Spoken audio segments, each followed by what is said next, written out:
Hello everybody and welcome to another video.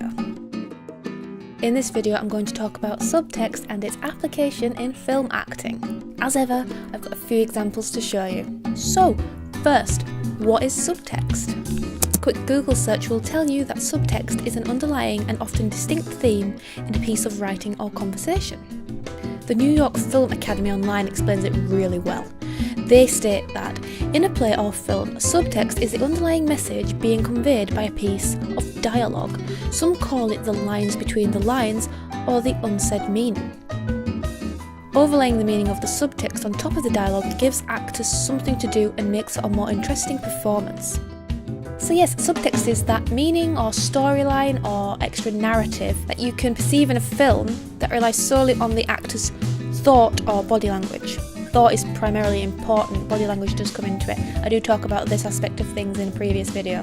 The text and words spoken by the actors can be something entirely different to what's going on in the subtext. It's like you can have two stories happening simultaneously.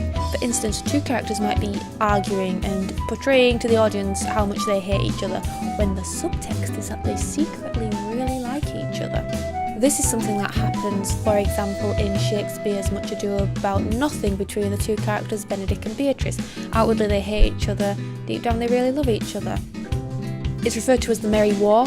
If you're interested in this, you can read more about this particular reading of the play on study.com. There's also a rather interesting looking article on JSTOR called Shakespeare's Subtext by John Russell Brown, which you should check out, it might be useful. There's loads of other examples in existing plays and films that use subtext. It's often what gives the narrative a third dimension and the character's depth. So my first example is a film I've shown you before in a previous video. It's called Chicken Sandwich. The main narrative of this film exists as subtext. In this film, three characters are discussing chicken sandwiches with a vegetarian. They ask the vegetarian character if they'd ever get bored with only a vegetarian option for the rest of their life.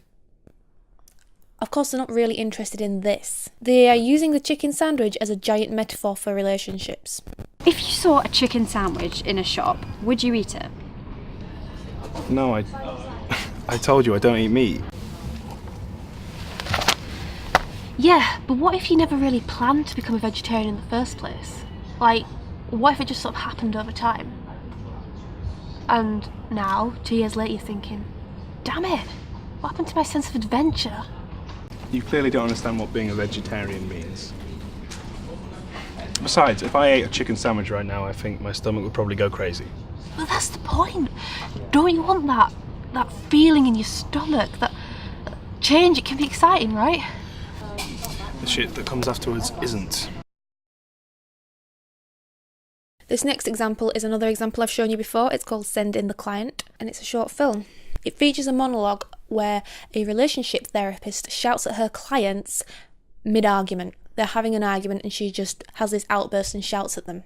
On the surface, she is sick of them arguing. However, underneath, she's fed up with her own broken relationship, and this is something that her clients pick up on. In fact, they ask her about it. When they appear to be listening, concerned and helpful, they're actually rekindling their own relationship with each other. Ironically, it is the therapist's outburst and not her expertise that has fixed this couple's broken down relationship.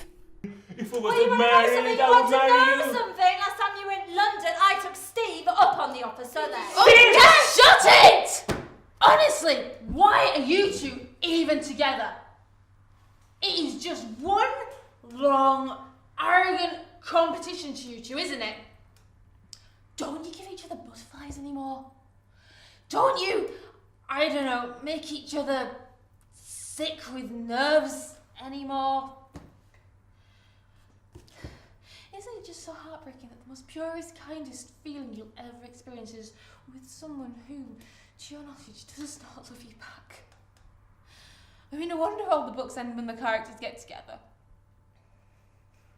So, if you two want a divorce, do it together. Is there something you want to talk about, Dr. Cassandra? My partner left me last night on the phone.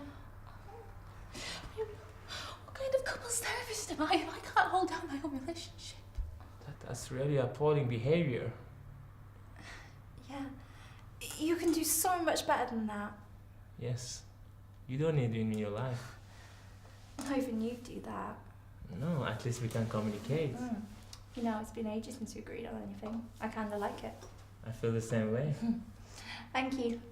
I know what you mean about doing things together now. Yeah. Yes, it has been eye-opening. Thank you. The subtext is required in the therapist's outburst.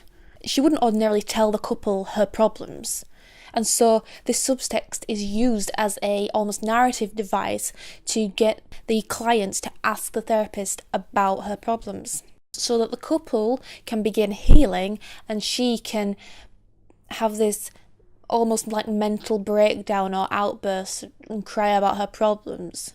It also helps the comedy in the scene.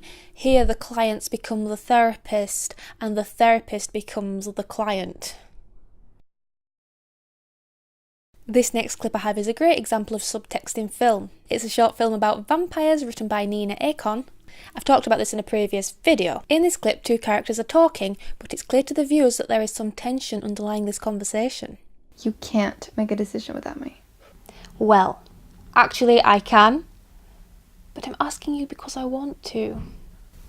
I made you, Andy. Don't forget that. You wouldn't let me forget it anyway.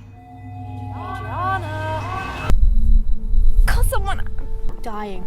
You love it. You love it. Please, Victoria. I'm just so hungry all the time. There's food in the freezer. It's not the same. You never let me have real stuff. So, Andy, what's it going to be? What if I say no? It won't matter. Then why did you ask me? Oh, you're going down, bitch, if it's the last thing I do. You're not going to kill. And who is going to stop me? You. Yes. Can I kill them? There are two characters talking with each other. On the surface they are talking, but underneath there's this tension. The reason for this tension is revealed in flashbacks during the film and essentially during their conversation. If I slow down this clip, you can see that when my character is denied something by someone she essentially murdered and turned into a vampire, she's hurt by it, but is not letting this hurt show. She's not letting her victim think she's lost control.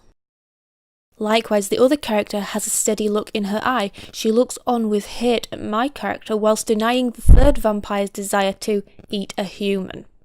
Of course, this third vampire is only perceiving the dialogue being spoken. It is the viewers watching the film who see the tension in the subtext. So the third vampire acts as this kind of perceiver of the dialogue alone.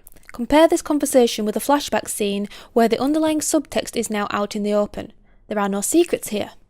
My character is full of life and hungry for human blood, whereas the other character is frightened and confused. No one is hiding their true emotions. You can see that the subtext is more alive and open and honest in the flashbacks. I appreciate it's a bit awkward me talking about the film in terms of its narrative if you haven't seen the film. I have provided a link to the film down below if you want to check it out.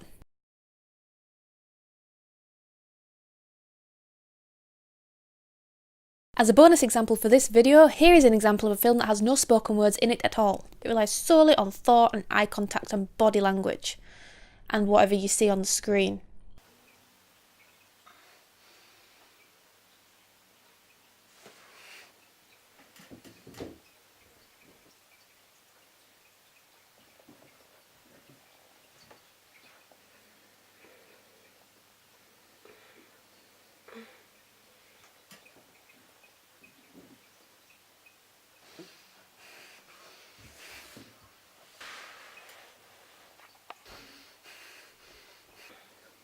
It doesn't utilise subtext in the same way I've talked about in the previous examples because there isn't actually any spoken dialogue to bounce off an extra meaning against.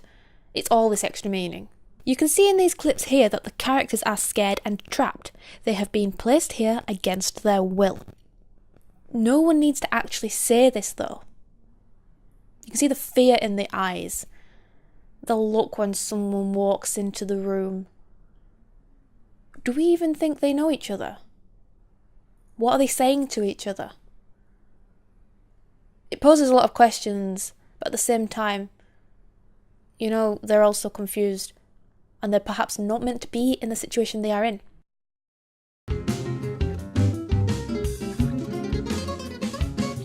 So, as a summarising concluding note about subtext. Subtext is the meaning underneath the main spoken dialogue. It is additional meaning. It doesn't have to agree with what's being spoken. In fact, it can be a completely different narrative underlying the dialogue. You could have two characters saying, they could be talking about the most mundane thing, but underneath it you can glean from that they are maybe in a relationship, or they hate each other, or there's some tension for some reason, or they've got history, or maybe they don't know each other at all. Subtext is essentially the narrative that is portrayed through thought and likewise body language. Well, thank you for watching. This has just been a bit about subtext in film acting. As always, if you have any questions or topics that you would like me to discuss, feel free to leave them down in the comments below.